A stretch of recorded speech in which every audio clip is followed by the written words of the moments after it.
Oke, terima kasih ya Bu Susi. Eh, itu bisa share screen ya.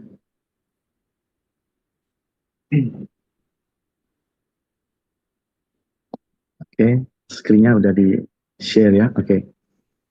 Injil di dalam perayaan Imlek tahun ini adalah 2577 ya.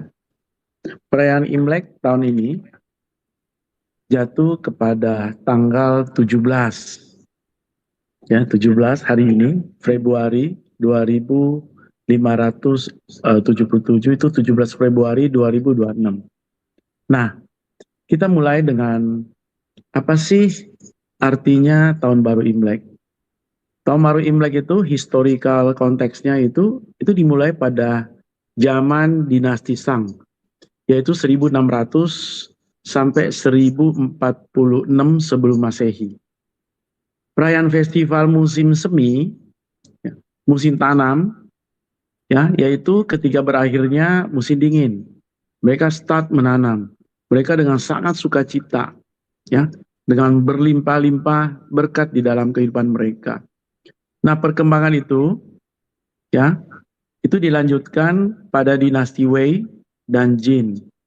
Ini suatu penghormatan kepada leluhur, memberikan rumah, ya, momen kebersamaan, tahun yang baru, dan pengharapan yang baru. Dan mereka waktu itu karena tidak ada internet, tidak ada WUS dan sebagainya, jadi perayaannya itu cukup panjang ya. Mereka merayakan tanam itu selama 15 hari, perayaan Imlek itu. Ya, jadi dibagi, ya, hari ke-8 mereka juga istirahat, mereka pait hengkong, ya, mereka bersyukur kepada God, ya, di sana God, ya, istilahnya God Tien, ya, jadi yang tertinggi langit, ya. Dan pada hari ke-15 mereka berakhir setelah nanam, setelah bersuka cita, ya, dan mereka ditandai dengan siklus bulan purnama pada waktu itu. Pada tahun ini itu adalah tahun yang kita sebut kuda api. Jadi manien ya. Oke, manien. Manien itu apa sih, Bu Lili? Itu ada istilahnya ya. Ya. Ya, istilahnya apa tuh? Tahun ini kita masuk ke dalam kuda api ya. Jadi matau cengkong, Matau Cengkong. matau Ya. cengkong. Jadi kuda tiba di tujuannya berhasil. Ya, di sini mungkin kita mengucapkan Gong Si Fat Cai, matau cengkong. Ya, kalau kuda itu biasanya sih dilambangkan itu pekerja keras, setia, ya. Jadi kalau saya itu ngambil berkat itu ya sendiri atau sama istri, berkat-berkatnya itu paling saya bisa angkat terbatas. Tapi dengan kuda kalau kita lihat film-film China dulu, itu penuh loh, penuh ya berkat-berkat. Jadi kita bisa pakai kuda, ya, kuda yang setia, kuda yang luar biasa ya. Kalau kita lihat perang juga sama, kudanya juga bisa ikut perang. Dan ketika kudanya kembali, itu istilahnya matau sengkong, kudanya balik dan berhasil, ya, itu yang dimaksud. Benar nggak Bu? Ya, Ya, jadi matau sengkong itu tema tahun ini. Tahun kuda temanya matau sengkong. Kalau saya sih dengan Bu Lili temanya beda ya. Tiap hari di dalam Kristus, benar ya? Gitu. Oke. Saya mengambil 4 ucapan yang lazim, yang sering, yang menjadi ikon daripada Imlek. Ya, ada 4 di sini ya. Pertama adalah Kong Si Fat Cai, berkat dan kemakmuran.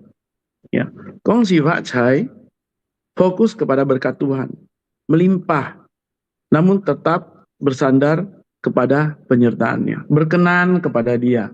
Ya, kita berkenan kepada Tuhan. Ya, di dalam firman juga kita tahu berkat itu dari Tuhan. Susah payah tidak akan menambahinya. Itu ada di Amsal 10 ayat 22 ya. Nah, pada hari ini ya, kongsi facai berkat dan kemakmuran kita ambil di satu firman ya, di Ulangan. Ulangan 28 itu semua menceritakan berkat. Semua menceritakan berkat ya. Ulangan 28 kita baca ya bersama. Tuhan akan membuka bagimu perbendaharaannya yang melimpah, yakni langit, untuk memberikan hujan bagi tanahmu pada masanya dan memberkati segala pekerjaan tanahmu. Ini pas ya, benar-benar. Jadi filosofi daripada China itu, ya, ketika musim semi, itu musim tanam, Tuhan memberikan hujan. Di situ kalau pada Imlek itu hujan itu, waduh, kita dapat berkat.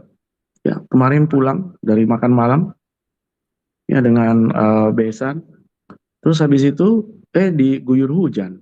Jadi saya bilang ke istri, wah ini berkat Tuhan luar biasa ya. Kita terus dibilang takut apa flu dan sebagainya. Ya pagi-pagi kita bangun nggak flu loh, ya kan? Kenapa? Karena kita melayani Tuhan. Tuhanlah yang memberikan berkat ya dan kemakmuran kepada setiap kita. Jadi dikatakan di sini ya Allah adalah sumber berkat. Langit, langit ya. Dikatakan di ayat 28 itu yakni langit. Tuhan akan membuka bagimu perbendaharaannya yang melimpah, yakni langit. Langit itu tien, ya bahasa Chinese-nya itu tien loh. Itu tien yang akan memberikan hujan ya bagi tanaman yang kita sudah siapkan. Jadi yang mengguyur berkat-berkat, yang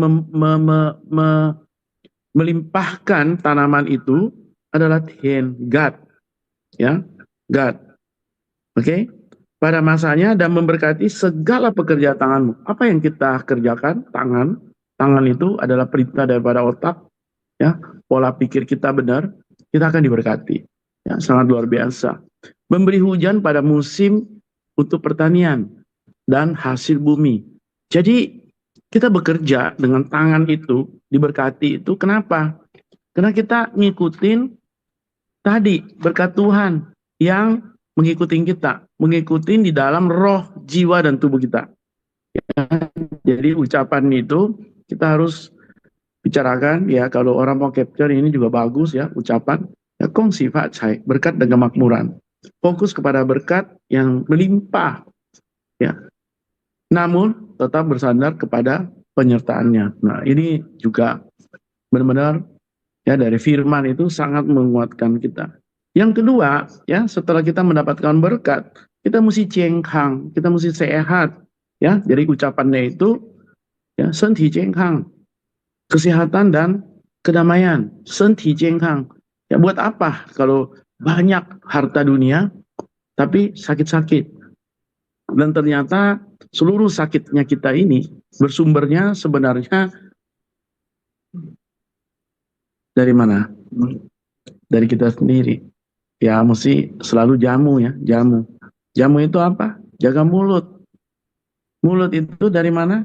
Dari jiwa kita. Ya, kayak dibilang apa?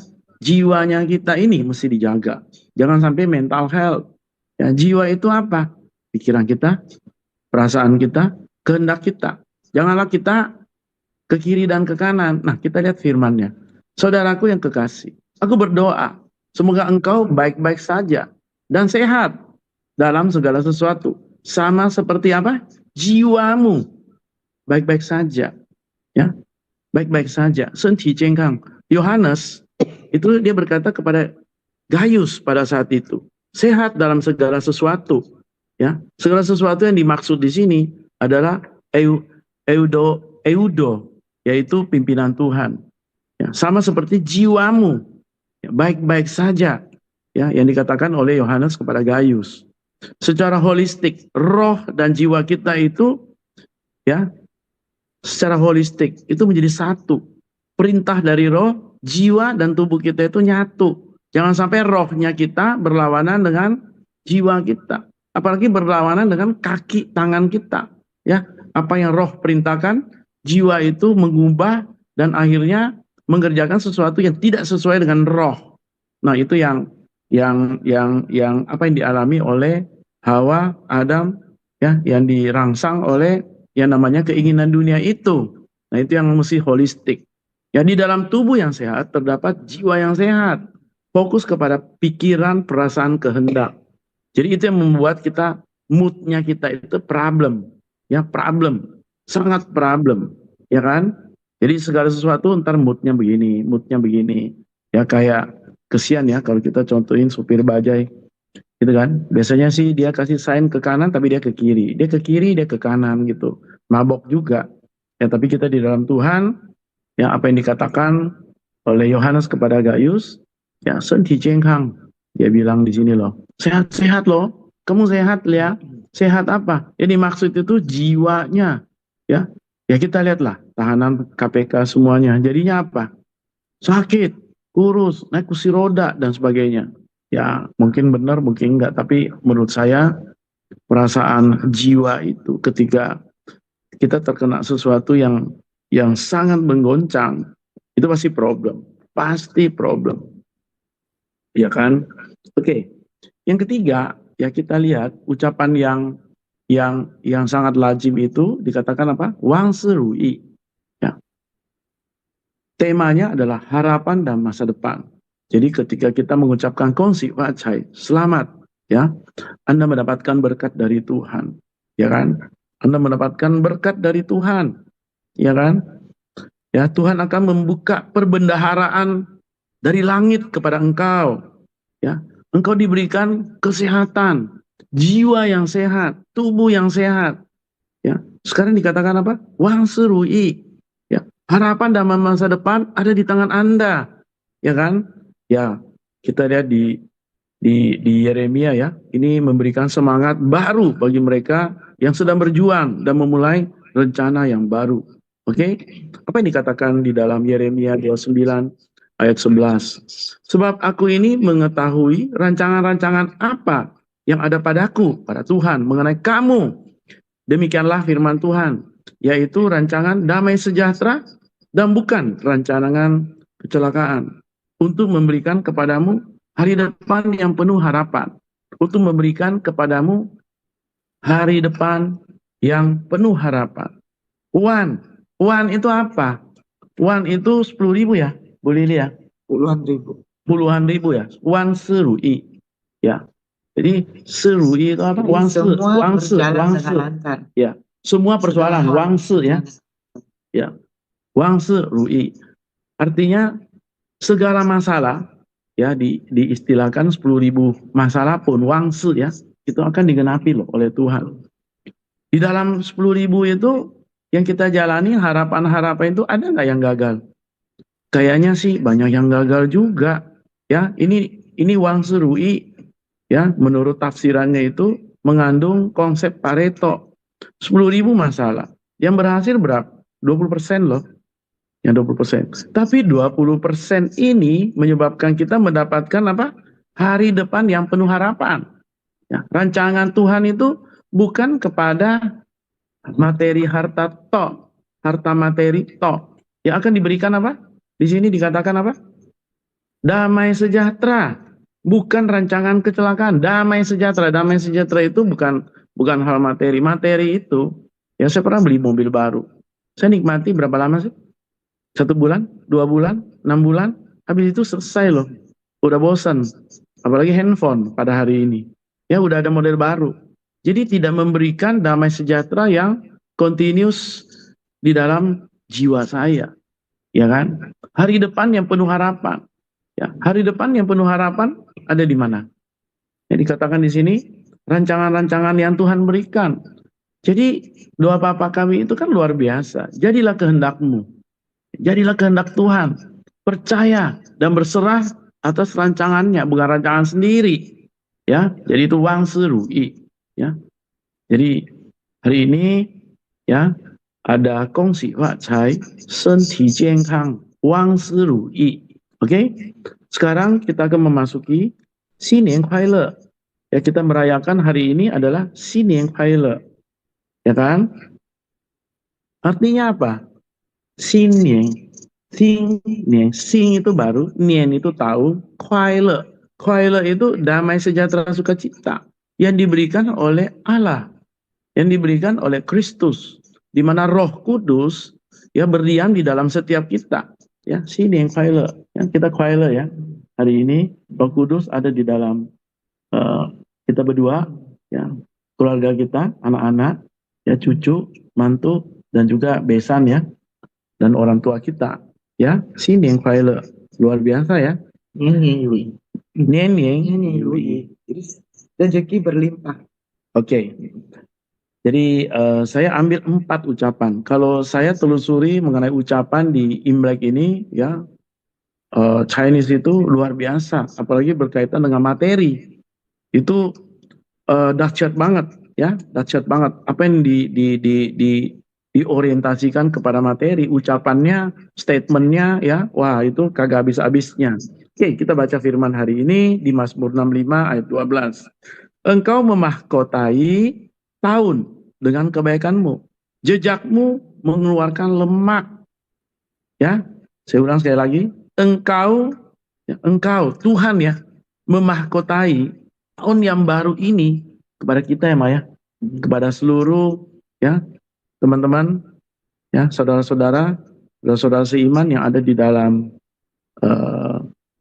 MCD Pak Mardi ini ya, itu sangat beruntung karena memahkotai tahun yang baru ini di 17 Februari 2026 ya, Sui ya, Imlek 2577 ya, tahun kuda ya. Ini apa nih? Matau Cengkong ya, tahun api ya. Kita Matau Cengkong memahkotai tahun yang baru ini dengan kebaikannya Tuhan. Jejaknya Tuhan mengeluarkan lemak. Nah, itu lemak tuh apa? Berkelimpahan, hoja. Ya, hoja punya tuh kalau lemak, ya kan? Ya, lemak-lemak dulu ya, persembahan itu biasanya kita persembahkan bagi Tuhan ya. Persembahan yang sempurna. Nanti saya akan cerita. Ya, memahkotai tahun baru ini dengan berkesinambungan dengan Tuhan. Ya, ya, get God flavor kepada kita. Oke, kebaikan, damai sejahtera, sukacita yang melampaui segala akal pikiran kita. Oke, ya, mengeluarkan lemak. Lemak ini berkelimpahan dan luar biasa. Oke, nah setelah itu apa yang harus kita lakukan? Ya, setelah itu kita harus masuk melakukan konfirmasi kepada Tuhan. Ternyata waktu saya masih kecil, ya, saya disayang banget sama nenek saya karena sayanya memang dari kecil bangunnya pagi, jam 4, jam 5. Tadi pun sama ya, bangun jam 4. Ya kemarin juga buru-buru pulang ya menyambut apa namanya hujan yang diberikan oleh Tuhan ya. Si Lili bilang, ini kepala kena air apa segala, ini enggak. Saya bilang enggak, gue mau tidur dengan berkat Tuhan. Ya udah tidur. Ya capek juga mandi apa segala macam, cuman lap-lap sebentar ya udah tidur. Enak banget ya. Terus ketika saya kecil disayang nenek ya. Si nenek itu ya apalagi tahun yang baru di Imlek itu dia menyediakan apa? Dia menyediakan jeruk, dia menyediakan makanan ya, termasuk beberapa makanan yang sangat luar biasa ya yang kita suka, tapi dia cacai, dia nggak makan daging ya, daging apapun dia nggak makan, termasuk telur sepertinya dia makan ya, telur, sayur-sayur itu yang di apa namanya diawetkan ya, dibikin apa kayak kimchi gitu loh, sekencuk gitu, apa tuh, loba ya kan, gitu-gitu punya. Nah itu dia persembahkan kepada God, dia bilang Tien ya, dia berdoa. Terus saya ngomong, saya sekolah minggu ya kan, saya sekolah di sekolah Kristen ya, dan saya pertama itu hafal doa Bapa Kami. Jadi doa Bapa Kami itu hafal untuk mendapatkan angka 100 ya di ulangan agama gitu. Tapi ketika mendalami, nah ternyata doa Bapa Kami itu afirmasi kita kepada Tuhan. Ya, afirmasi setiap kita kepada Tuhan. Ya, ternyata ketika saya bicarakan dengan nenek saya bahwa persembahan yang paling benar, ya dia kan selalu kalau ke pasar untuk sesembahan itu adalah perfect ya, mesti perfect, telur yang nggak boleh ada cacatnya, ya daging yang betul-betul bagus ya, daging untuk kita makan ya, dia nggak makan ya, terus sayur-sayuran yang perfect gitu, semua perfect ya, dia sembahyang ya, dia sembahyang, dia mulai sembahyang Tien, Kang Shechu apa dan sebagainya ya kan. Nah setelah saya di sekolah Kristen ini, ternyata persembahan yang sempurna ya di mata Tuhan adalah Kristus Yesus. Yesus sendiri. Dia adalah sempurna. Dia adalah tanpa dosa. Ya, saya cerita. Nah, akhirnya ya pada umumnya kalau nenek orang tua atau nenek kita yang beragama yang lain, ya, kepercayaan yang lain, itu dia tidak izinkan kita ya percaya kepada Kristus. Tapi ketika dia mengetahui bahwa ya dia menghayati persembahan yang sempurna dan dia tidak dapatin sebenarnya, susah dapatnya, ya kan? Tapi saya mengatakan bahwa Kristus ya yang membayar seluruh dosa-dosa kita. Ya, ada temannya juga ketika itu masuk ke Kristen dan akhirnya keluarganya yang berantakan terus diberkati. Wah, dia lihat kaget juga. Akhirnya saya cerita mengenai doa Bapa kami dan saya setiap ulangan doa Bapa kami itu dapat 100. Dan akhirnya doa Bapa kami ini menjadi suatu tonggak ya bagi kita sampai hari ini. Dan juga kita tahu bahwa di dalam doa Bapa kami itu dibagi 4 bagian ya. Ya, 4 bagian. Ya, ada penyembahan, adorasi, ada petition. Petition itu Tuhan penyedia, Tuhan yang punya segala sesuatu. Kita melakukan petisi untuk meminta kepada Dia. Dan meminta kepada Dia yang diajarkan oleh Yesus itu bukan berkelebihan, bukan taruh di bank, bukan taruh di barangkali beberapa institusi keuangan yang bohe-bolo gitu kan, bukan, ya kan? Kita minta setiap hari loh, seperti mana yang diberikan kepada kita. Nah, kita kadang-kadang tidak sadar kita memasuki yang namanya tangsim pucu, ya. Ada Mami Eli nih, tangsim pucu, ya Mami tidak puas melulu, ya nanti Mami bisa terangkan tuh. Oke, terus kita memasuki bagian ketiga itu adalah Tuhan Maha Pengampun. Maha Pengampun, confession. Kita minta pengampunan, ya. Di dalam doa Bapa kami itu ditegaskan ya setelah selesai ayat 13 itu masuk ke 14-15. Artinya apa? Terjadi pengulangan bahwa kita ya punya kepahitan, ya punya rasa yang sesuatu yang ganjel gitu ya. Itu harus kita lepaskan di dalam nama Yesus. Kita datang kepada Tuhan. Ya, banyak cerita ya di dalam Alkitab di mana seseorang itu ya diampuni oleh raja, tapi dia melihat temannya yang utang jauh lebih kecil, ya dia marah dan sebagainya. Akhirnya apa? Ya di ayat 15 dikatakan apa? Ya, kita mesti mengampuni seperti Tuhan sudah mengampuni kita. Ya. Yang bagian keempat adalah Tuhan pelindung, protection. Ya kan? Protection. Ya, datanglah dengan kerendahan hati kepada Tuhan, memohon perlindungan, protection. Jadi jangan kita kepo, kita anggap kita yang hebat, kita yang tahu, ya. Itu nggak ada, gitu. Nggak ada seperti begitu. Itu kebohongan yang kita peroleh dari sesuatu yang duniawi ini, yaitu iblis ya yang menggoda kita. Namanya warfare. Kita masuk ke dalam peperangan rohani. Jadi kita mesti afirmasi ya semua nih ya yang diberikan oleh Tuhan ya, semua ya yang dikatakan ya Pak Cai ya senti健康 ya Pak Cai itu berkelimpahan ya, Pak Cai kongsi 健康 wang si ru yi ya segala sesuatu 10.000 rencana itu digenapi. Even menurut saya adalah Pareto. Ya sini yang pilot kita rayain, kita makan bersama ya. Hari ini undangan makan begitu banyak, bingung juga waktunya gitu kan, bagi-bagi sampai besok. Ya kan? Begitu luar biasa. Tuhan itu begitu baik. Saya udah ngomong ke Lili, saya nanti kalau makan tolong ingatin ya, fokus yang kepada hautse saja. Ya hautse-nya saja saya makan tek gitu dikit. Kasih tahu kalau saya mau nambah jangan. Karena ada menu lain menunggu lagi. Wah, mananya luar biasa. Ya kan? Oke, nextnya ya setelah kita mengetahui, kita afirmasi di dalam doa Bapa kami. Oke, sebelumnya saya bacakan kembali ya. Saya doa Bapa kami kepada setiap kita. Karena itu, berdoalah demikian yang dikatakan oleh Kristus Yesus kepada setiap jemaatnya, setiap murid-murid dan jemaatnya. Dikatakan di Sermon of the Mount, ya, khotbah di bukit. Bapa kami di dalam sorga, dikuduskanlah namamu. Ya, datanglah kerajaanmu, jadilah kehendakmu di bumi seperti di dalam surga. Datanglah kerajaanmu, ya Tuhan.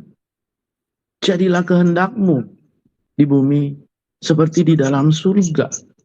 Juga di dalam kehidupan kami sekarang ini. Datanglah kerajaanmu, ya Bapa. Berikanlah kami hari ini makanan kami yang secukupnya. Tuhan, terima kasih Tuhan. Tidak berkesudahan berkat-berkat yang Engkau berikan kepada kami. Engkau mengutamakan kepada kami makanan yang secukupnya. Setiap hari Engkau berikan. Ampunilah kami akan kesalahan kami, seperti kami juga mengampuni orang yang bersalah kepada kami. Karena kasih dan karunia-Mu. Dan janganlah membawa kami ke dalam pencobaan. Tetapi lepaskanlah kami dari yang jahat. Karena Engkaulah yang punya kerajaan, kuasa, dan kemuliaan sampai selama-lamanya. Haleluya. Amin. Oke, next slide. Ya, sekarang setelah kita tahu kita dari mana, kita adalah ciptaan yang baru. Ya, kita adalah warga negara kerajaan Allah. KTP saya juga sekarang udah. Nah, warga negara kerajaan Allah. Luar biasa ya. Ini nih KTP-nya. Ya, di 2 Korintus 5 ayat 7, silakan dibaca. 2 Korintus 5:17. Jadi siapa yang ada di dalam Kristus, ia adalah ciptaan baru. Yang lama sudah berlalu, sesungguhnya yang baru sudah datang. Saya ciptaan baru dengan iman percaya, menerima anugerah keselamatan dari Kristus Yesus. Ciptaan baru mendapatkan identitas baru warga kerajaan Allah. Yang lama sudah berlalu, yang baru sudah datang. KTP-nya sekarang udah ganti ya. Ya. Warga Seumur hidup. Seumur hidup ya. Luar biasa. Amin. Inilah sebenarnya Injil keselamatan yang diberitakan oleh Kristus Yesus kepada setiap kita. Iya kan? Mau harta sedemikian banyak harta dunia, apakah kita bawa kepada kehidupan kita selanjutnya, yaitu keselamatan yang dijanjikan oleh Kristus Yesus, ya, yang sudah Dia bayar loh. Dia adalah yang sempurna, ya. Dia adalah sesuatu yang kita tidak bisa nilai dari segala apapun, karena sudah membayar hutang-hutang kita. Hutang kita banyak loh, dosa dan sebagainya. Hutang yang bisnis apa segala macam orientasinya itu, menurut saya sih biasa. Kita ngalamin turbulensi di dalam keluarga bukan 1-2 kali. Ya, kita starting dari nol, ya, berdua kerja keras. Ya, Tuhan membimbing, Tuhan menunjukkan investasi yang tepat. Tapi juga Tuhan memberikan pelajaran kepada kita berdua ya. Ada investasi yang tidak tepat, yang karena keserakahan daripada kita, investasinya jadi problem. Tapi investasi yang paling bagus adalah ketika kitanya di dalam Tuhan. Keselamatan itu loh, warga negara kerajaan Allah. Ya, anak-anak, ya, luar biasa ya. Mereka mengatakan bahwa boleh nggak mereka berjuang dengan perjuangan yang diberikan Tuhan kepada mereka. Bukan kita memberikan gratis yang tidak mendidik kepada mereka. Nah, alhasil sangat luar biasa ya, Tuhan baik ya. Ya, dipandang oleh manusia kadang itu tidak masuk akal, itu kegagalan, tapi dipandang oleh Tuhan itu berkenan kepada Dia. Itulah Injil yang kita dapat. Itulah yang 70042. Ya, Maya, 70042 tiap hari. Saya tadi senang banget ya, pagi-pagi masuk jam 5.30, sebelumnya saya udah siapin ya, kita saat teduh bersama. Ya, kita doa Bapa kami. Kita saling mendoakan untuk orang-orang yang terintimidasi di dalam warfare, ya, di dalam peperangan rohani. Seperti yang dikatakan oleh Efesus 6 ayat 12. Kita berperan dengan roh-roh loh di udara. Pemimpin-pemimpin di negara kita yang menerapkan apa? Kebijakan-kebijakan yang kadang yang menyusahkan kita. Ya, tapi mendewasakan kita loh. Ya, kayak pajak yang hari ini, Cortex dan sebagainya. Ya memang itu ada kebiasaan enak. Kita juga mengurus pajak kita dengan sangat gampang. Tapi kalau kita melihat negara tetangga, keteraturan, wah itu beda banget. Sampai saya ngomong ke anak-anak, tanya istri saya, kalian urus pajak sendiri loh, bukan papa jadi konsultan lagi. Bukan kayak kalian hire konsultan. Belajar, beresin pajak sendiri-sendiri. Ya kalau enggak, nanti susah sendiri. Ya, jadi itu yang kita adalah ciptaan baru. Oke? Dan next slide, ya silakan dibaca Ibu Lili. Kita punya problem, kita punya solusi ternyata. Ya ternyata juga ya kita menjadi karakter Kristus. Silakan. Jadi hidup kekal bukan karena usaha atau upah, tapi semua itu adalah anugerah Allah.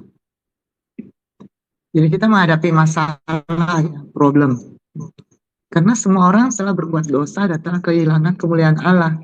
Kita lihat di Roma 3:23. Tapi kita diberikan solusi loh. Ya. Yang solusinya itu ada di Efesus ya. Yang kita lihat the solution, ya the grace of God. Oke, silakan. Efesus 2:8-9. Sebab karena kasih karunia, kamu diselamatkan oleh iman. Itu bukan hasil usahamu, tetapi pemberian Allah. Itu bukan hasil pekerjaanmu. Jangan ada orang yang memegahkan diri. Jadi nggak boleh sombong ya. Kita mesti merendah terus. Kita berhasil, kita baru ya kita mesti masuk ke dalam diri. Ya kerajaan warga negara, kerajaan Allah itu adalah rendah hati loh. Kalau enggak, dia bukan warga negara, itu barangkali KTP-nya palsu. Ya, terus hasilnya gimana? Setelah menghadapi masalah, ada solusi, hasilnya pekerjaannya baik. Ya, kita lihat di Efesus 2 ayat 10. Karena kita ini buatan Allah, diciptakan dalam Kristus Yesus untuk melakukan pekerjaan baik yang dipersiapkan Allah sebelumnya. Ia mau supaya kita hidup di dalamnya. Oke, karena kita ini buatan Allah, diciptakan dalam Kristus Yesus, DNA-nya kita, ya. Dan segala sesuatu di dalam kita ini, yang kita tahu bahwa di dalam kita, saya pernah sharing, kita punya berapa jumlah sel? 30 triliun sampai 40 triliun sel, ya, dikendalikan oleh 200 sel utama. Kita diberikan otak yang begitu luar biasa ya. Kita ada paleokorteks, ada neokorteks, yang diterangkan oleh Christine Leaf ya, begitu rinci. Dan itu sebenarnya sih kesembuhan yang kita dapat ya ketika kita sakit dan sebagainya. Di situ kita harus mengerti ya bahwa Tuhan turut bekerja, Roma 8:28, di dalam segala sesuatu yang mendatangkan kebaikan bagi setiap kita. Even hal yang buruk belum tentu itu buruk. Ya, even yang baik belum tentu itu baik loh. Tapi kita menjadi KTP-nya warga negara kerajaan Allah. Nah itu selalu baik. Ya akhir kata, next slide. Ya saya ucapkan kembali, kita bareng-bareng. Gong xi fa cai, senti jiankang, wang si ru yi, xin nian kuai le. Kiranya Tuhan Yesus memberkati kita dengan kesehatan, kebahagiaan, kemakmuran yang melimpah. Biarlah kasih Kristus menjadi terang di dalam setiap langkah kita di tahun yang baru ini, Imlek 2577. Saya berdoa, biarlah Tuhan memberkati seluruh kita, memberkati engkau, melindungi engkau. Tuhan yang menyindari engkau dengan wajahnya dan memberikan engkau kasih karunia di dalam nama Yesus. Haleluya. Amin. Saya kembalikan ke Bu Susi.